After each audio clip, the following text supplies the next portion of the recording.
సొంత ఇల్లు ప్రతి ఒక్కరి కల. ఆ కలను సాకారం చేసింది కాంగ్రెస్ ప్రభుత్వం. ఇందిరమ్మ పేరుతో లబ్ధిదారులకు ఇల్లు కట్టించిస్తోంది. కొన్ని చోట్ల ఇసుక కొరతతో పనులు ముందుకు సాగటం లేదు. ప్రభుత్వ శాండ్ బజార్లలో ఇసుక కొరత ఏర్పడింది. దీంతో బయట అధిక ధర వెచ్చించి తీసుకోవాల్సిన పరిస్థితి వస్తోంది. సంగారెడ్డి జిల్లాలో ఇందిరమ్మ ఇళ్ల లబ్ధిదారులకు ఇసుక భారంగా మారింది. ప్రభుత్వ శాండ్ బజార్లలో ఇసుక కొరత ఉంది. బహిరంగ మార్కెట్లో అధిక ధరకు వెచ్చించి కొనుగోలు చేయాల్సి వస్తోంది. ఒక్కో ఇంటి నిర్మాణానికి సుమారు 40 టన్నుల ఇసుక అవసరం. శాండ్ బజార్లలో టన్ను ఇసుకకు 1200 రూపాయలు ఉంది.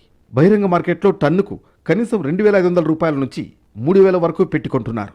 ఈ లెక్కన ఇందిరమ్మ ఇంటి లబ్ధిదారుడు ఇసుకకే 1,00,000 రూపాయల వరకు ఖర్చు చేయాల్సిన పరిస్థితి. ఇందిరమ్మ ఇంటి నిర్మాణానికి ప్రభుత్వం లబ్ధిదారుడికి 5 లక్షల రూపాయలు ఇస్తోంది. అందులో 1,00,000 రూపాయలు ఇసుకకే అవుతుండడంతో ఇంటి నిర్మాణం భారంగా మారింది. ఉసుకే చాలతలేదు, ఏమి అన్ని కొనుక్కొచ్చుకున్నాడు అవుతుంది. మేము ఇచ్చిన పైసలు ఏంటి చాలతలేవు. మాకు పైన మస్తు పడుతున్నాయి. మాకు 7-8 లక్షల దాకా.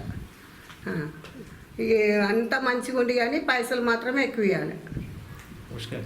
ఉసుకే మాత్రము మాకు గవర్నమెంట్ దొరకలేదు. కొనుక్కొనే తెచ్చుకుంటున్నాం. అది ట్రిప్ లెక్క ఎట్లుందో ఏమో మా కొడుకు స్నానం చేస్తున్నాడు. 3,500 ట్రిప్ ఏమో. ఇంకేమి పైసలు మాత్రం చాలతలేవు. అవి మొత్తం మాయే పైసలు పడుతున్నాయి మస్తుగా. అంటే ఇక తక్కువ లెక్కలు అన్నీ చూసుకోవాలి. సంగారెడ్డి జిల్లాలో ఇందిరమ్మ ఇళ్ల నిర్మాణదారులకు సరసమైన ధరలకు ఇసుకను సరఫరా చేసేందుకు ప్రభుత్వం శాండ్ బజార్లు ఏర్పాటు చేస్తోంది. ముందుగా ఆందోళన నియోజకవర్గంలో శాండ్ బజార్ను ఏర్పాటు చేశారు. తర్వాత నారాయణఖేడ్ నియోజకవర్గంలోనూ ప్రారంభించారు. ఇందులో టన్నుకు 1200 రూపాయల చొప్పున ఇసుకను సరఫరా చేస్తున్నారు. ఆన్లైన్లో బుక్ చేసుకుంటే ఈ ఇసుకనిస్తారు. శాండ్ బజార్లో ఇసుక నిల్వలు అందుబాటులో ఉండడం లేదు. లబ్ధిదారులు మాత్రం ప్రభుత్వం తక్కువ ధరకు అందించే ఇసుక కోసం ఎదురు చూస్తున్నారు. శాండ్ బజార్ సిబ్బంది మాత్రం ఇసుక కొరత లేదని దళారుల వద్ద కొనొద్దని చెబుతున్నారు. ద్వారా ఇసుకని సరఫరా చేయడం అనేది మొదలుపెట్టింది. అందులో భాగంగా ఆందోళన కాన్స్టిట్యున్సీ మొత్తానికి కూడా ఈ యొక్క సంగుపేట ఫ్లైఓవర్ పక్కన ఉన్నటువంటి సర్వీస్ రోడ్లో ఈ యొక్క శాండ్ బజార్ని ఏర్పాటు చేయడం జరిగింది. ఒక్కొక్క లబ్ధిదారునికి వచ్చేసి 10 ట్రాక్టర్లు అనగా 40 టన్నుల శాండ్ అన్నది గవర్నమెంట్ సరఫరా చేస్తున్నది.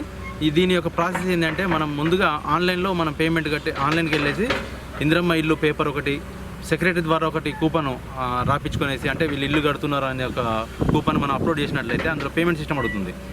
గవర్నమెంట్కి పేమెంట్ చేసేసి ఆ డీడీ పట్టుకొని ఇక్కడికి వచ్చినట్లయితే మేము వారికి ఈ లబ్ధిదారులకి ఇసుకని ఒక ట్రాక్టర్కి 4 టన్నుల ద్వారా 10 ట్రాక్టర్లు సరఫరా చేయడం జరుగుతుంది. ఇసుక అందుబాటులో లేకపోవడంతో ఈ ప్రభావం ఇందిరమ్మ ఇళ్ల నిర్మాణంపై పడుతోంది. ఇళ్ల నిర్మాణాలు ఆశించినంత వేగంగా సాగడం లేదు.